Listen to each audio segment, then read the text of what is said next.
ऐसा क्या हुआ कि आपको उत्तर प्रदेश से दिल्ली आना पड़ा एक महापंचायत में? ऐसा क्या हुआ गुर्जर समाज के साथ? ऐसा ये हुआ कि जहाँ जहाँ गुर्जर समाज निवास करता है तो ऐसा घटना ऐसी हो गई कि वहाँ हमें पूरे देश में हम लोग जहाँ रहते हैं हम वहाँ तक अपनी बात लेकर के जा रहे हैं।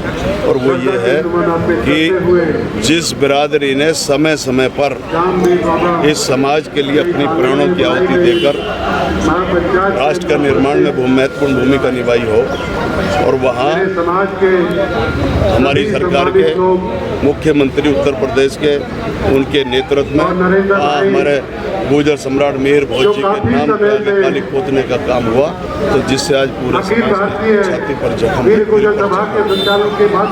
अब आगे क्या रणनीति होगी? रणनीति ये है कि पूरे देश भर में जा रहे हैं हम। बहुत जल्द मुसलमान गुर्जरों को लेकर और हिंदू गुर्जरों की एकजुटता की पंचायत, और सिख गुर्जर जो हमारे सरदार भी हैं वो सारे एकजुट होकर के एक बहुत बड़ी पंचायत का आयोजन यहाँ जल्दी करने जा रहे हैं। उसके बाद दिल्ली में जंतर मंतर पर हम प्रदर्शन करेंगे, और उसके बाद सरदार पटेल जी की जयंती पर पूरे देश का गुर्जर वो एक बहुत बड़ी महापंचायत। 26 तारीख को पंचायत हुई, फिर कल भी पंचायत हुई ग्रेटर नोएडा में, आज फिर पंचायत हुई है, तो क्या समाधान निकला? कल तो रणनीति बनाने के लिए एक बैठक थी और 26 को पंचायत थी। उसी में निर्णय हुआ कि देश भर राष्ट्रव्यापी हम आंदोलन चलाएंगे। और यहाँ आज हम जो देश की राजधानी में आए हैं तो यहाँ से ऐलान हो गया कि अब हम सड़कों पर जाएंगे, या तो सरकार माफ़ी मांगे और आधिकारिक तौर पर शासनीय स्तर पर जो गुर्जर शब्द पर काली दी गई है वहाँ काली उसको जो है लिखवाए और वो माफी मांगे सार्वजनिक तौर पर। क्या ये आंदोलन पूरे देश में चलेगा? पूरे देश में ये आंदोलन चलेगा। गुर्जर जिस तरीके से 1857 के बाद बागी हो गया था, अब आज बगावत का रास्ता लेने के लिए 22 तारीख को तो बाबा श्यामगिरी के मुख्य मठाधीश रमणगिरी जी महाराज के साथ 22 तारीख को वहाँ दादरी पहुँचे, और बाबा श्यामगिरी के आशीर्वाद से उनके 4 योद्धाओं ने जो 22 तारीख को लड़ाई लड़ी, आज उन्हीं बाबा श्यामगिरी के प्रांगण से ये संकल्प लेते हैं कि हम मुखिया गुर्जर जी को अपना नेता मानते हुए और इस चिंगारी को आग देने का काम करेंगे जब तक वो माफी नहीं मांगेंगे। से हमारी कोई लड़ाई नहीं है।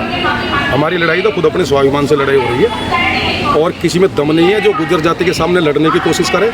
ये गुर्जर जाति पूरे देश इस हिंदुस्तान के लिए बलिदान देती रही है, देती रहेगी।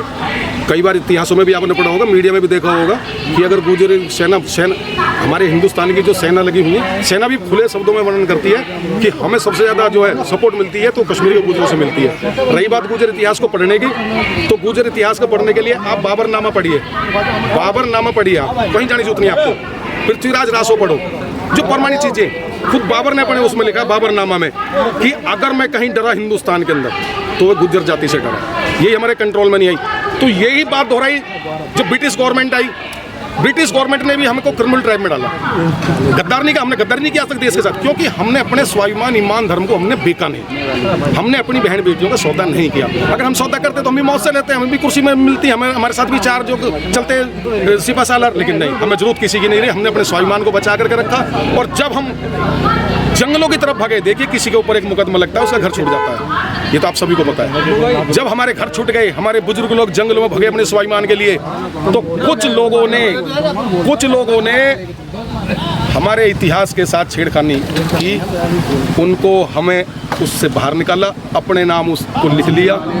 अनेक प्रमाणित चीजें देखिए, आप वाल्मीकि रामायण पढ़िए, वाल्मीकि रामायण के अंदर भी ये लिखा हुआ है कि भगवान रामचंद्र जी की 56वीं पीढ़ी पहले राजा नल हुए थे, राजा नल और मनसुख गुर्जर। आप आल्हा ढोला संगीत की तरफ जाइए, आपको सब पता चल जाएगा कि हाँ ये हकीकत में गुर्जर थे या नहीं थे।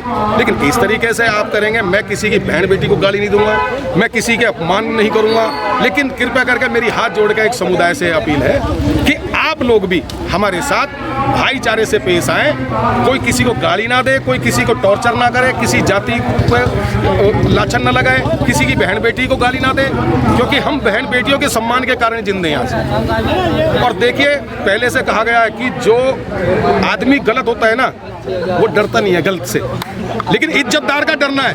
हमारी इज्जत है, हमारे समाज की इज्जत रही है, हम इसलिए अपने दामन को बचा रहे हैं। वरना अगर जब दामन पे छीड़ पड़ जाएगी तो जो पहले से करते आए हैं फिर हम अपने स्वाभिमान के लिए रण में कूदने के लिए बिल्कुल तैयार तो अब आपका- हैं। अब आपका- मेरे समाज के साथ किसी भी तरीके की गाली गलौज ना की जाए। इस देश के निर्माण में सबकी भागीदारी रही है। जब इस देश का निर्माण हुआ, इस देश की आज़ादी की लड़ाई लड़ी गई तो हर व्यक्ति का इसमें योगदान था।